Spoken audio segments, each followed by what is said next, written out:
This is the story of Noah Hayes, a small-town American boy who learned that comfort can be the most dangerous trap, and that God gives every one of us a reason to rise when we've had enough of our own excuses. So grab a seat, open your mind, and listen closely. Noah Hayes lived on the outskirts of Bentonville, Arkansas, in a weathered farmhouse that had seen better days.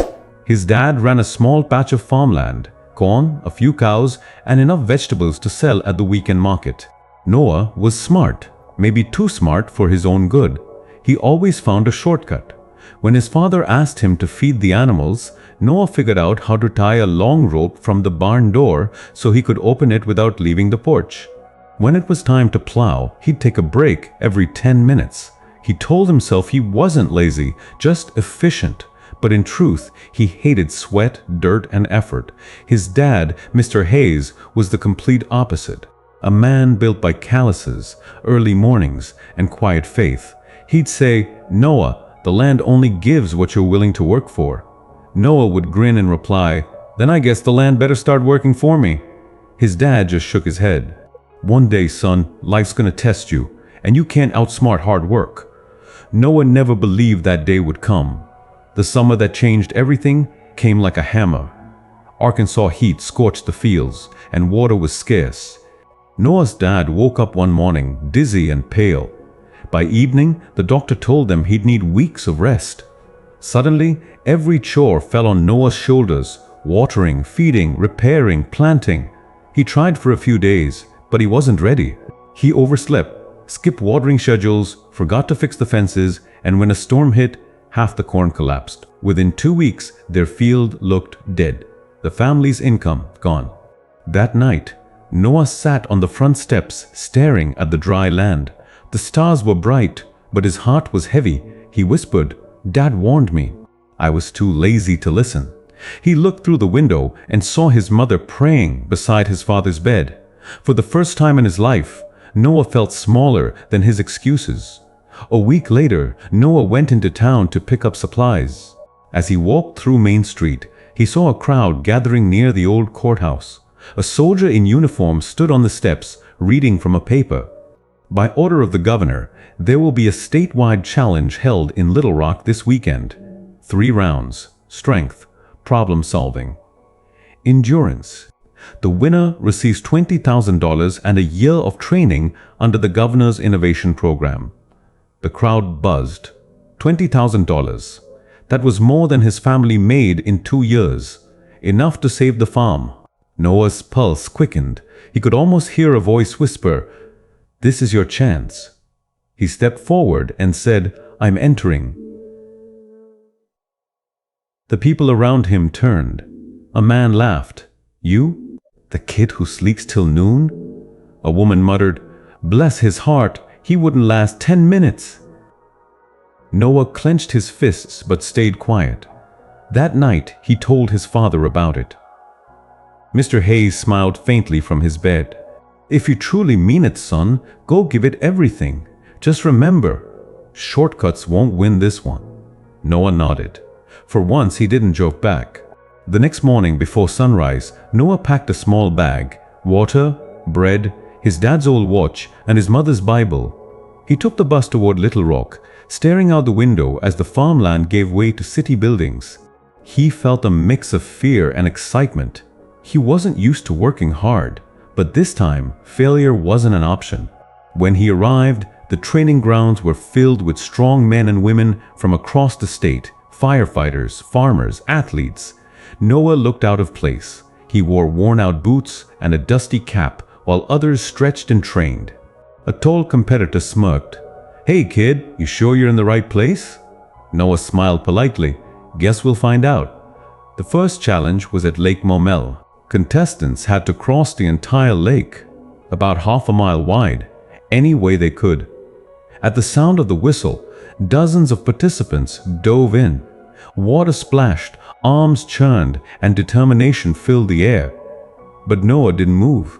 He watched quietly. He knew he couldn't outswim them. He'd barely swum past his own dock back home. Instead, he scanned the area and spotted an old boathouse nearby with a pile of broken boards. He ran toward it, tied 3 pieces together using his belt and a shoelace, and found a stick to use as a paddle. As others tired mid-lake, Noah slowly pushed forward on his makeshift raft. It was rough, but it worked. By the time the first group reached the far shore, gasping for air, Noah glided in, 3rd place. The officials were impressed. One whispered, "Smart kid. Didn't waste strength, used his head." Noah grinned, water dripping from his cap. He had survived round 1. The next day, the finalists, only 10 left, gathered in a large open field. Each contestant stood behind a massive wooden crate. The rule: push your block 1 kilometer. 1 tool allowed. The first contestant, a bodybuilder, grabbed a thick rope and began pulling with brute force. The second used a metal rod as a lever, inching the block forward. Noah crouched down, studying the materials laid out: rope, hammer, lever, knife.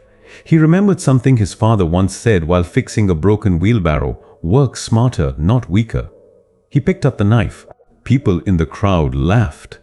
A knife? What's he gonna do? Carve a path? Noah ignored them. He began cutting the corners of his crate, shaping them until the heavy square turned into a cylinder. It took time and patience, but soon his crate could roll. He pushed it, and it moved easily. As others sweated and groaned, Noah rolled his round crate smoothly toward the finish line. Minutes later, the crowd erupted. He had won round 2. A judge shook his head in disbelief. That kid just turned engineering into victory. Only 3 contestants remained. The final challenge was simple in words, impossible in feeling. They were led into a long trail up Pinnacle Mountain. Each carried a backpack filled with 40 pounds of sand. Whoever reached the summit first would win. Halfway up, Noah's legs burned. His back ached. His lungs screamed for air. The bodybuilder passed him with a smirk. "Not so clever now, huh?" Noah stopped to rest, sweat dripping. He wanted to quit, badly. Then he thought of his father lying in bed, his mother praying every night, their dying crops, their empty kitchen shelves. He whispered, "God, I don't care how much this hurts, just give me strength to finish." Something in him shifted. He stood up, 1 step at a time, pain in every muscle but fire in his heart. When he finally reached the summit, exhausted and trembling, he saw the finish flag fluttering in the breeze. To his shock, the bodybuilder was lying nearby, holding his leg in pain, a twisted ankle. Noah's body wanted to stop too, but his mind screamed, "Keep moving." He crossed the finish line moments before the 3rd contestant arrived. The crowd cheered. The governor's representative shook his hand.